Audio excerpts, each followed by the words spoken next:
Bonjour, bienvenue sur l'Argus.fr pour l'essai de la nouvelle Hyundai i20, une concurrente coréenne de la Renault Clio et de la Peugeot 208, qui mesure 4,04 m, c'est à peu près la taille d'une Clio à 2 cm près, elle est à peine plus courte. Nous avons ici affaire à un modèle en finition haut de gamme créative, avec des jantes de 16 pouces, et sous le capot, on trouve un petit 4 cylindres 1,2 litre essence de 84 chevaux.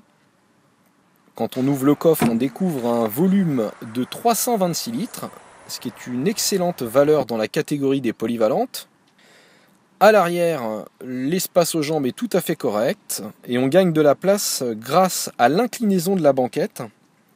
À l'avant, la sellerie offre un très bon maintien et le tissu semble robuste. Par contre, on ne dispose pas de réglage lombaire, c'est dommage. La meilleure surprise de cette Hyundai, c'est sa présentation intérieure, avec une planche de bord légèrement rembourrée sur le dessus, avec une qualité d'assemblage exceptionnelle.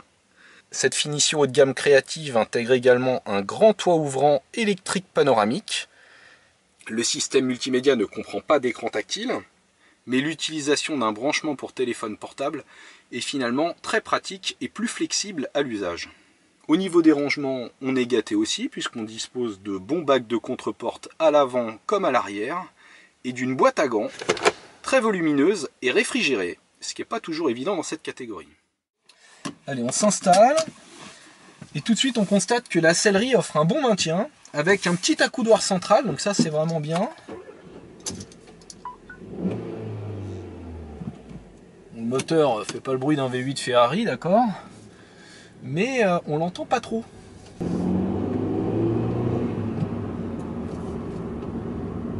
on va prendre un Dodane.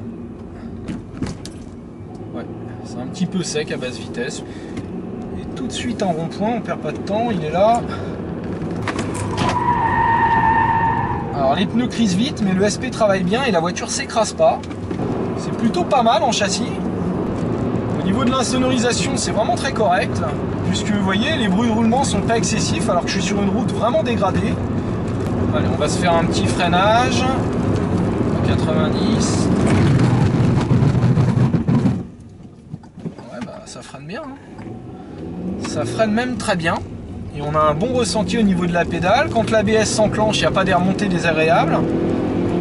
Ils ont l'air d'avoir bien progressé en frein. Il faudrait mesurer les distances, mais ça m'a l'air d'être beaucoup mieux. Donc une excellente surprise, une petite coréenne bien finie, avec un excellent rapport qualité-prix, qui a énormément progressé en châssis, en comportement. Du tout bon, sauf peut-être le moteur, mais même si c'est pas un foudre de guerre en termes de couple, au moins on est sûr qu'il est fiable. Ce qui permet de proposer une garantie 5 ans, kilométrage illimité. Et ça, c'est franchement un argument béton. Allez, à bientôt sur l'Argus.fr.